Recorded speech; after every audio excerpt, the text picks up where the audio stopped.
do you understand a transgender person to be? I'm not transgender myself, but from talking with various people who've gone through the male to female and female to male pre and post-op, it's somebody who felt like they were born with the wrong parts, with the wrong gender identity, what society sees them as, what their biological parts. So, say, you know, I happen to have a vagina. Well, what if I feel like I should be a man? Like, it just seems natural to me. Just like it would be natural for you to feel like you're a woman, or, you know, whatnot. Or even somebody in the middle gender who wants to be more androgynous. That's just how it is, and it could be found earlier, later.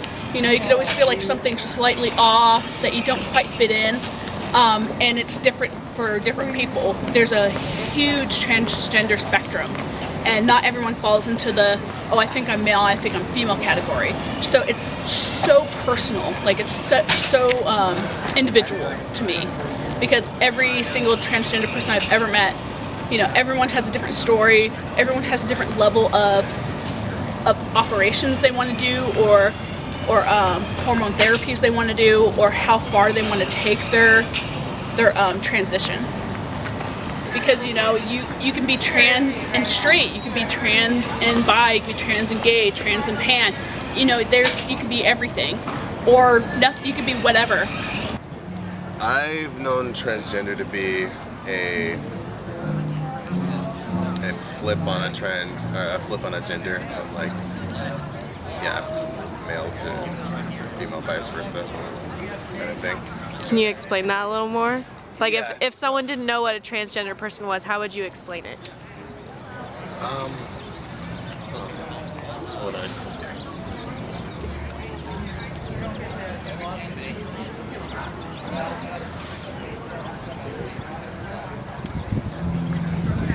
It's more like a transitioning of a gender kind of thing, like from. That's weird. I'm actually not entirely Like from sure. guy to girl, or? If you're not sure, that's okay too. Not entirely sure. I would say from guy to girl, but I haven't. That's not really something I've looked into too much myself. Well, a transgender individual is one who either has a gender identity that does not agree with the sex identity assigned at birth, or someone whose gender identity does not conform to traditional binary concepts of gender. I feel like, I mean, I wouldn't know because I don't feel like I want to be a man, but I feel like they know from, like, by the time they're little, whether or not they, you know, they have more woman feelings or man feelings, like what their interests are. Like psychological, like the way they're raised and stuff. I don't think so. No. Like they didn't have like a dad or something. I don't. It's not really that funny. Like it's kind of like effed up, but I think that's what it is. I don't think that's why. I think it's just how they are inside. Really? Like it's something. They're just like born that way. I think they're born like that.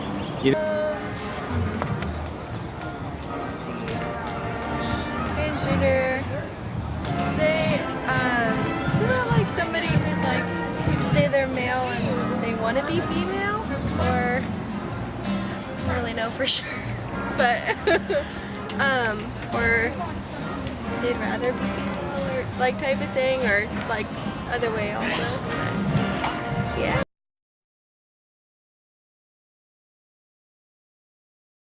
Historically, not only is it common throughout the animal kingdom for species to have more than two genders, going up to, you know, perhaps 5 or 7. It's also common for lots of other species to have multiple sexual configurations, you know, not limited to male or female, or even for species to reproduce with only one gender and sex. And humans are not exempt from this. Humans have up to perhaps 5 chromosome arrangements, many genital configurations, which do not fall into the traditional male or female. And so at birth, if someone is intersexed, what if they're visibly intersexed, their genitals are often corrected at birth to fall into one category or the other. And this has erased the concept of additional sexes from our culture. Many other nations have historically had third genders, fourth genders, even fifth genders, such as Israel, predating modern times, and perhaps even Abrahamic religious traditions, had 5 genders. Certain Native American societies had 5 genders. And this tradition is not completely eradicated today. India and Nepal both are beginning to legally recognize third gender identities, particularly that of someone born with a male identified body who has a feminine or female identified personality and mind. And so they occupy a place in society known as, I want to say, Hijra, which is a third gender, and men who marry these Hijra individuals are not considered to be gay because the third gender is considered to be separate than men. Australia now recognizes a third gender legally.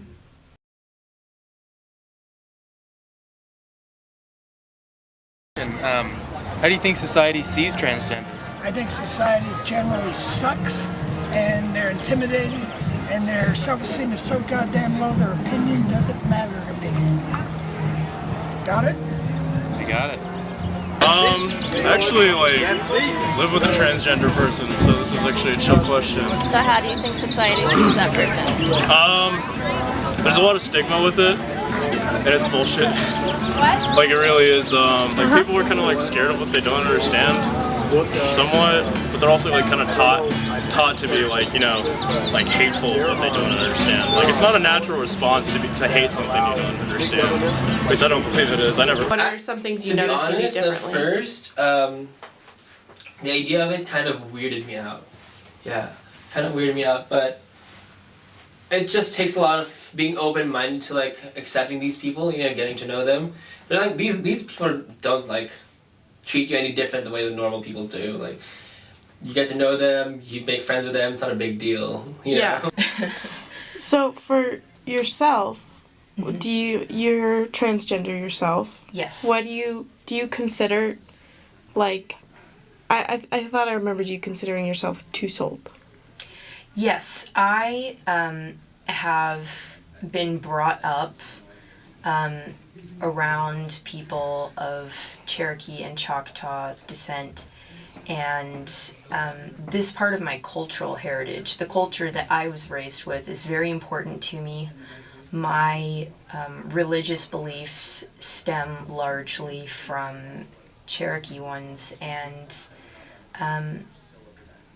I identify as a two-spirit person who has both a male and female spirit, and I believe that my nature reflects the masculine and feminine qualities of the divine. Because of the binary that is imposed on our Western society, however, I do face the phenomenon of gender dysphoria because my masculine nature is repressed by our society. So what are some of the discriminations or discriminatory acts have you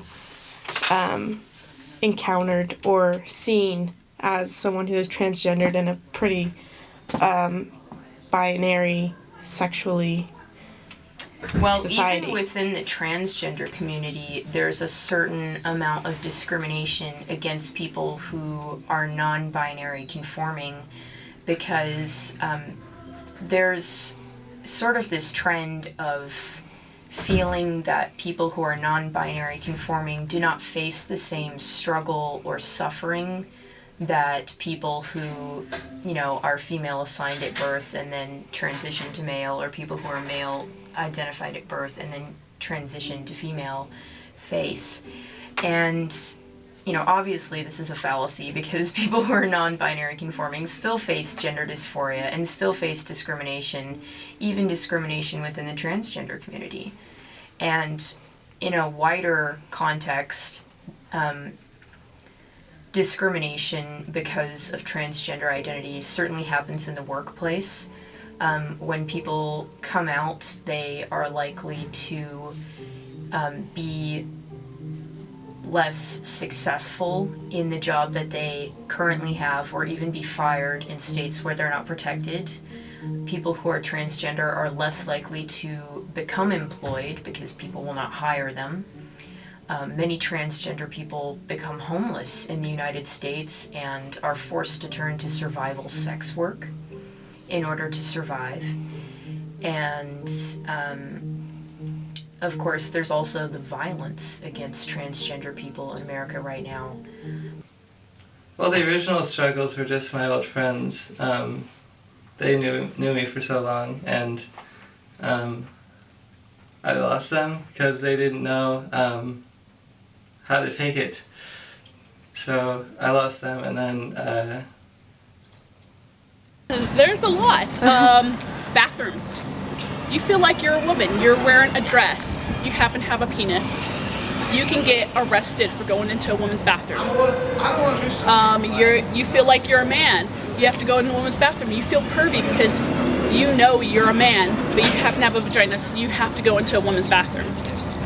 And we're very fortunate because a lot of our single occupancy bathrooms, the Spectrum Committee on campus has actually recently changed to gender neutral bathrooms to help accommodate trans students on campus.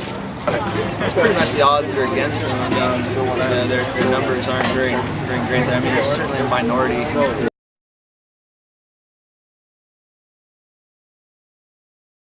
Just trying to get it out there that, yeah, there are transgender folks and they're not, they're not scary. They're just everyday people who just want to be who they are, who they feel they should be.